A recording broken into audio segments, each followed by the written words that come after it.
Ang buhay po namin bilang pare, ang buhay ng mga teachers, ang buhay ng mga doktor, ang buhay ng mga politiko, ang tawag po dyan ay public relations, PR. Kung i-analyze daw po natin yung kahulugan ng salitang PR, at kung bibigyan natin ito ng kahulugan, ano yung sabi ng isang professor sa college? Ito po yung explanation niya about PR or public relation. You have just to do something good. Kinakailangan gumawa ka ng mabuting bagay. And then, let the world know about it. Gumawa ka raw ng isang mabuting bagay at ipaalam mo sa mundo na mabuti yung ginawa mo. Pero kung i-analyze po natin, yung isang bagay na mabuti na ginawa natin kahit hindi naman natin ipamansag, di ba? Kahit hindi natin ipagmalaki, makikita ng tao yung kabutihan na ginawa natin. Amen. Sabihin mo nga, I am good. Acknowledge mo rin yung katabi mo, sabihin mo sa kanya, you're good. Everybody's good because God is good. Amen. Palakpakan ng Panginoon. But sometimes, the goodness that we have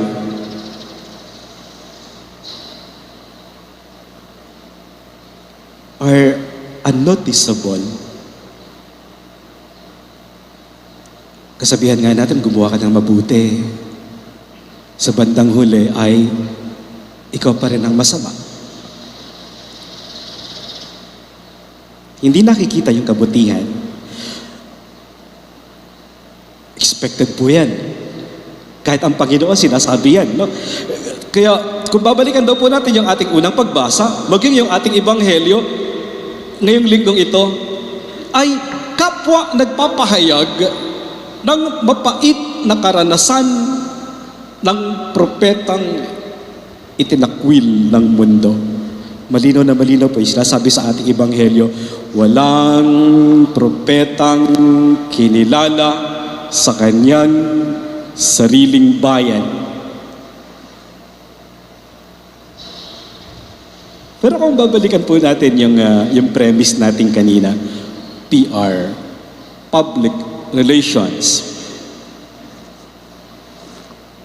Napakaganda po ng katanungang ito. Kung yung mga propeta daw po kaya nung una, sa lumang tipan, kung sila daw kaya ay gumamit ng PR, di ba ginagamit naman natin talaga yung salitang PR, di ba? Napaka-PR naman niya. Napaka-PR naman niya. Kung gumamit yung mga propeta ng PR para maipahayag yung mabuting balita, upang maipahayag yung mensahe ng Diyos sa kanyang bayan, ang katanungan doon, ipagtatabuyan pa rin kaya sila? Sige po, balikan natin yung mga readings natin. Unahin natin yung unang pagbasa kanina. Sa ating unang pagbasa, pinapakilala po sa atin si Propeta Ezekiel. At narinig po natin na sumasa kanya yung Espiritu. Ang Espiritu pa mismo ang siyang lumukob sa kanya. At sa mahikling pagpapahayag natin ng unang pagbasa, ano po yung tinanggap natin? Ano ibinigay sa atin? Binigyan tayo ng idea kung anong uri ng tao ang nakatira doon sa bayan kung saan siya isinugo. Napakahirap pong maging propeta. Kasi doon pa lang sa kahulugan ng salitang propeta. Sabihin nga natin propeta, sabay-sabay. Kasi pag narinig kasi natin salitang propeta, anong iniisip ng tao? Propeta, manghuhula. Hindi po manghuhula ang propeta. Ang propeta ay itinuturing na tagapagsalita. Ang propeta ay itinuturing na tagapagpahayag. Kaya nga ang propeta, ang kahulugan, propete is mouthpiece, bukadura, in short, bunganga, bibig ng Diyos.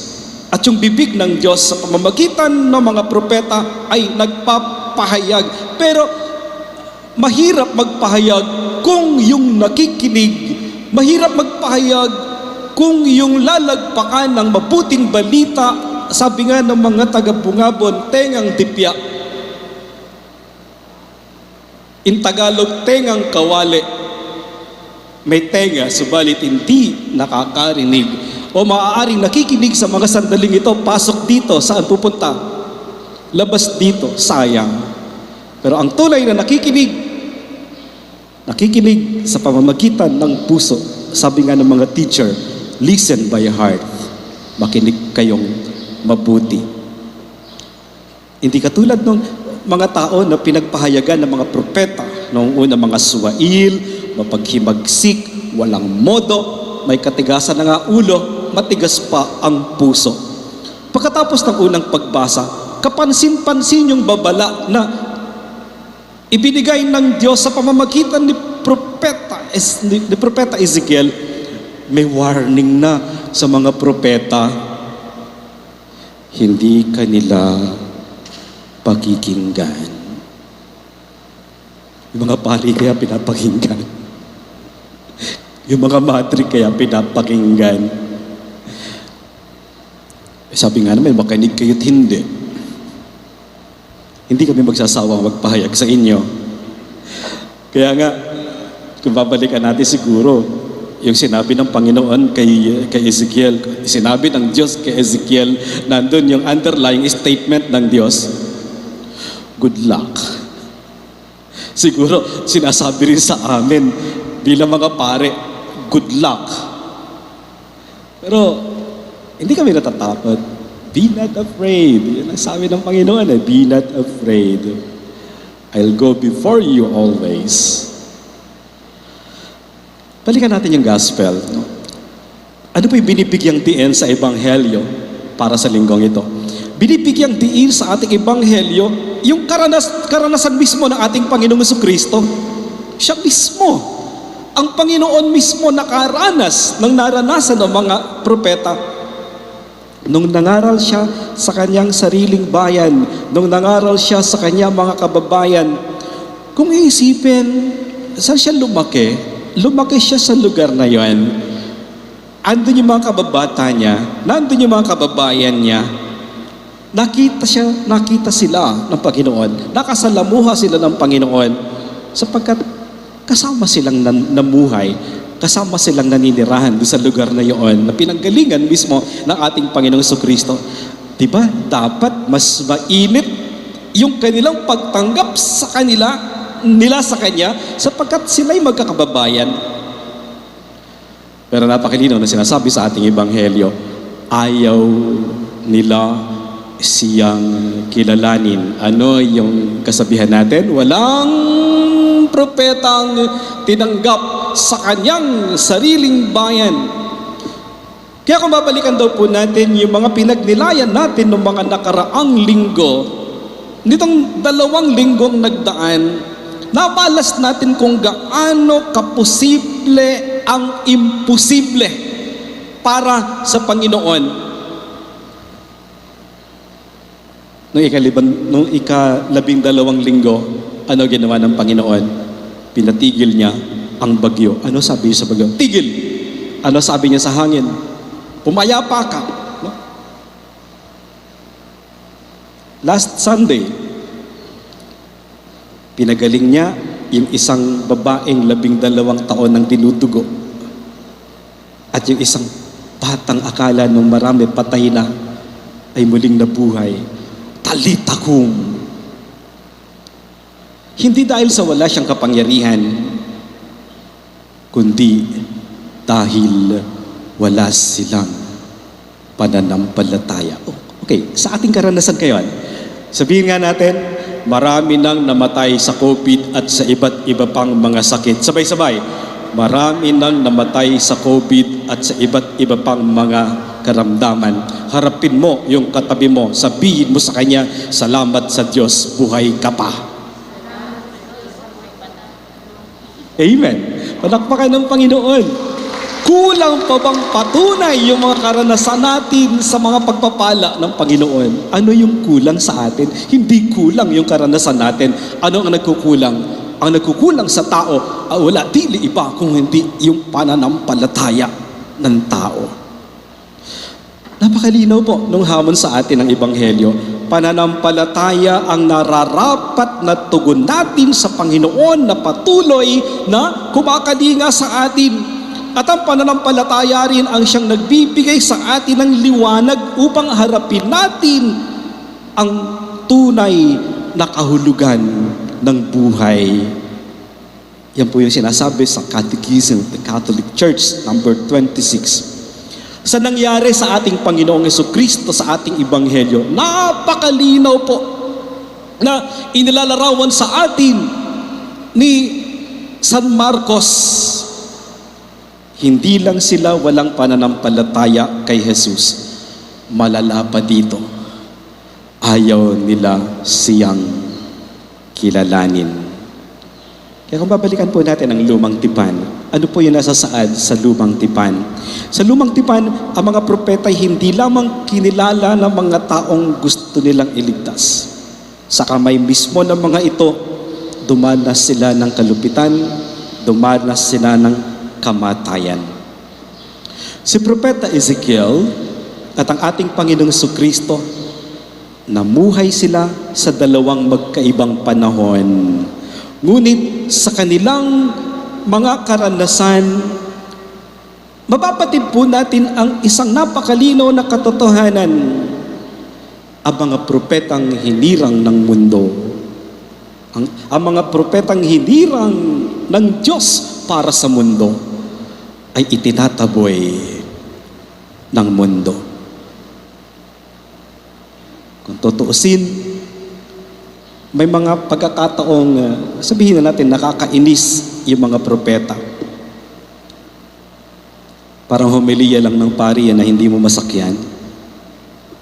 Parang homilya lamang ng pari na nasasaktan ka. Pero ano sabi ni San Pablo? Kaiingat kayo, sapagkat ang salita ng Diyos ay parang espadang dalawa ang talim. Bato-bato sa langit ang tamaan. Ano sagot niya? Ano, wag magalit? Hindi ganoon. Ang bato-bato sa langit, tamaan, magbago. Amen. God is good. May mga pananaw na hindi masakyan. Hinahamon tayo na mas maging makatarungan. Hinahamon tayo na mas maging maunawain. Hinahamon tayo na mas maging mapagmahal. At ginagawa nila ang mga ito sa kabila ng mga panganib na hindi natin sila maunawaan. Pero ang pinaka-importante, paninindigan. Sabay-sabay nga natin sambitin, paninindigan. Ang mga propeta nanindigan sa katotohanan, sa pagpapahayag ng niyakap nilang pananampalataya, ituro ang daan ng Panginoon. Ito marahil yung binibigyang diin sa ating Ebanghelyo para sa linggong ito. Ibalik natin sa ating mga sarili. Tayo po sa diwa ng ating pagiging Kristiyano, sa diwa ng ating pagiging binyagan, tayo pong lahat ay mga propeta na inaatasan ng Diyos upang magpahayag sa pamamagitan ng ating salita at gawa. Pero dapat din tayo maging handa, katulad ni Propeta Ezekiel. Kinakailangan maging handa rin tayo, katulad ng ating Panginoong Jesucristo.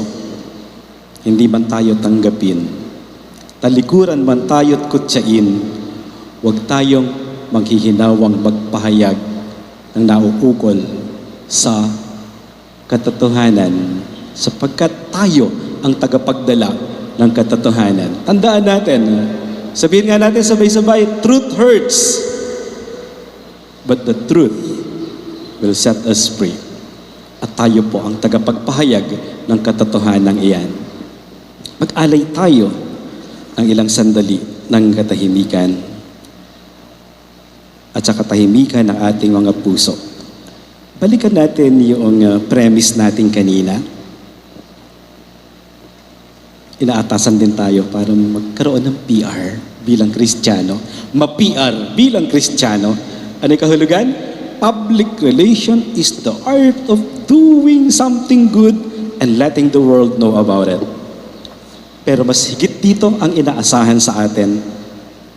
Ginawa ng mga propeta na gumawa ng napakaraming kabutihan, ngunit hindi nila inaring kanila ang mga ito sa kanilang buhay. Itong hamon sa bawat isa sa atin. Masalamin ang pagnanais ng Diyos lamang ang tunay na papurihan sa ating buhay. Amen. Harapin mo yung katabi mo. Sabihin mo sa kanya, I can see God in you. Nakikita ko ang Diyos sa iyo. Be a prophet. Palakpakan ng Panginoon. Magandang gabi po sa inyo lahat. At ngayon,